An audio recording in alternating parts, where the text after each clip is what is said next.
আজ যদি পাখি হতাম, এই প্রবাস থেকে ঈদের দিন সকালে একবার হলেও চলে যেতাম ফ্যামিলির সাথে দেখা করতে। 7 বছর হয়ে গেল ফ্যামিলির সাথে ঈদ হয় না।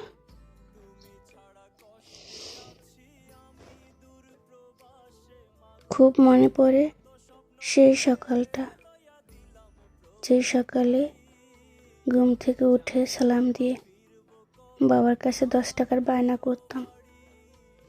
বাবা 10 টাকা দিয়ে বলতো পরে আবার দিব।